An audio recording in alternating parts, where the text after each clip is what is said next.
ரங்கராஜ் பாண்டே இப்போ ஏற்கனவே கடந்த 2016ஆம் ஆண்டு நடைபெற்ற தேர்தலில் அந்த தொகுதியில் போட்டியிட்ட மறைந்த முன்னாள் முதலமைச்சர் ஜெயலலிதா 97,218 வாக்குகள் வாங்கியிருந்தாங்க. வாக்கு வித்தியாசம் அப்படின்னு பார்த்தா 39,545 வாக்குகள்.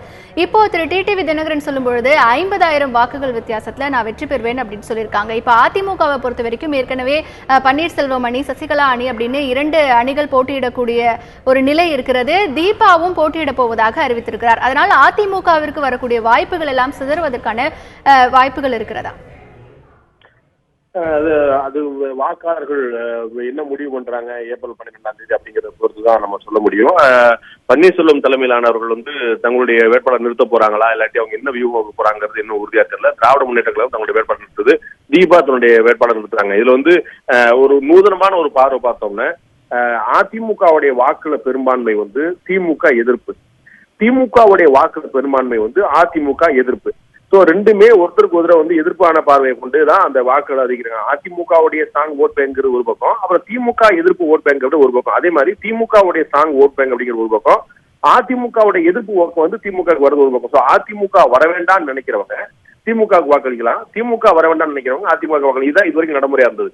இந்த முறை நமக்கு அதிமுக வேண்டாம் அப்படின்னு நினைக்கிறவங்களுக்கு 3 வாய்ப்புகள் இருக்கக்கூடியதை பாக்குறோம். அந்த இடத்துல அவங்க தீபாக்கு வாக்களிக்கலாம், அல்லது பன்னீர்செல்வம் வேட்பாளர் அவங்களுக்கு வாக்கலாம், அல்லது திமுக வாக்களிக்கலாம். சோ அதிமுக எதிர்ப்பு வாக்கும் 3 பெரியது நம்ம பார்க்க முடியும். திமுக எதிர்ப்பு வாக்கும் அப்படியே 3 திமுக வேண்டாம்னு நினைக்கிறவங்க அவங்க அதிமுக வாக்களிக்கலாம், அல்லது தீபாக்கு வாக்களிக்கலாம், அல்லது பன்னீர்செல்வத்துக்கு வாக்களிக்கலாம். சோ அவங்க அதிமுக எதிர்ப்பு வாக்குகளுக்கு 3 வாய்ப்பு வந்துருச்சு, திமுகவுக்கு எதிர்ப்பு வாக்குகளுக்கு 3 வாய்ப்பு வந்துருச்சு. எது விஞ்சி நிற்க போது, எது அதிகமான வாக்குகள் பெற போகுதுங்கிற பாக்குறோம். வாக்கு நிச்சயமா ஒரு சிதறலை சந்திக்கும். பட் எந்த அளவுக்கு அந்த சேதாரம் இருக்கு அப்படிங்கிற பாக்குறோம்.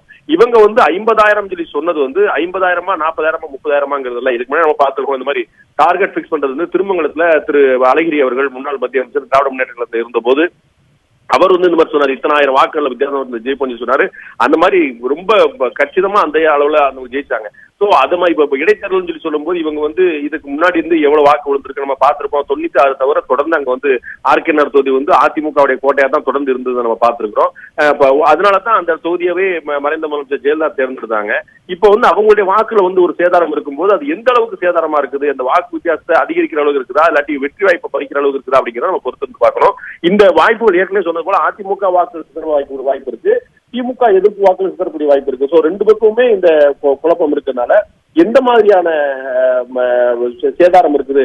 இப்ப இவங்க இன்னைக்கு 50,000 சொல்லலாம், 50,000 இருக்கலாம், 5,000 இருக்கலாம், 8,000 இருக்கலாம். பட் அவங்க டார்கெட் ஹையரா பிக்ஸ் பண்ணும்போது அது ஒரு உத்தரவாதமான வெற்றிக்கு வழிவகுக்குங்கிறது அவங்களுடைய கணக்கு. அவர் இப்ப நம்ம பத்திரிகையாளர்கிட்ட சொல்றது மட்டும் இல்லாம தொண்டர்கள்ட்ட கட்சிக்காரங்கள்ட்ட மக்கள்கிட்ட எல்லாத்தையுமே என்ன சொல்லுவாரு, 50,000 வாக்கு வித்தியாசம் ஜெயிக்கணும், 50,000 வாக்கு வித்தியாசம் ஜெயிக்கணும் சொல்லிட்டே இருப்பாரு. சோ அவங்க டார்கெட்டை ஹையரா பிக்ஸ் பண்ணும்போது 50,000 இல்ல 40,000, 30,000, 20,000 வாக்கு வித்தியாசம் ஜெயிச்சு வெற்றி சொல்லான்னு சொல்ல போறாங்களா என்ன? அவங்க என்ன கரெக்ட் பண்ணுவாங்கன்னா இப்ப ஊக்கப்படுத்துறதுக்காக நம்ம அப்படி சொல்லணும்.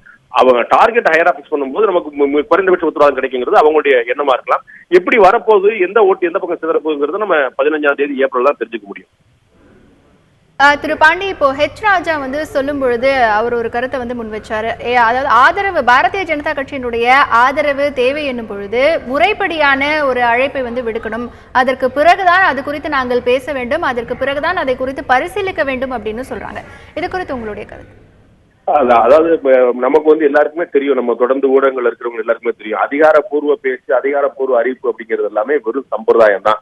அதிமுக, திமுக பிரதான கட்சிகள் எல்லாருமே கூட்டணி கட்சிகளோடு தொகுதி பங்கீடு, இடஒதுக்கீடு எல்லாத்துக்கும் பேச்சுவார்த்தை நடத்துறதுக்காக ஒரு குழுன்னு ஒண்ணு அமைப்பாங்க.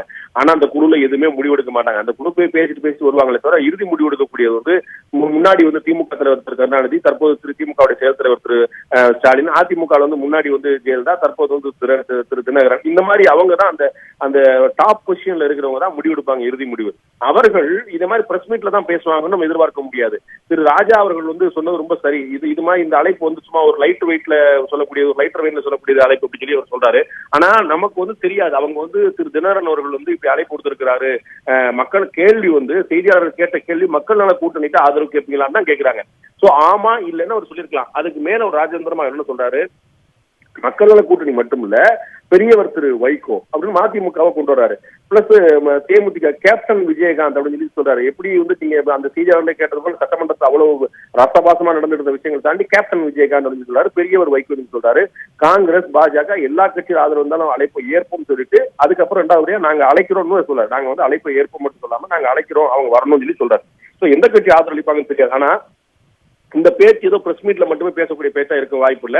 பின்னாடி ஒரு பேச்சுவார்த்தை நடந்திருக்கலாம், நமக்கு தெரியாது, அதை பத்தி உத்தரவாதம் கிடையாது. பின்னாடி பேச்சுவார்த்தை நடந்திருக்கலாம், நடந்து கொண்டிருக்கலாம், இனிமேல் நடக்கலாம். சோ வந்து அவங்க எந்தெந்த சேனல்ஸ்ல பேசுறாங்க, திரு ராஜா மூலமா தான் பேசுறாங்களா, நேரடியா டெல்லியில தொடர்பு கொண்டு பேசுறாங்களா, பொன் ராதாகிருஷ்ணன் அவர்கள் மூலமா பேசுறாங்களா, திருமதி தமிழிசை மூலமா பேசுறாங்க அப்படின்னு பல வகை கேள்விகள் இருக்கு. பேச்சுவார்த்தை வந்து அவங்க தொடரலாம்.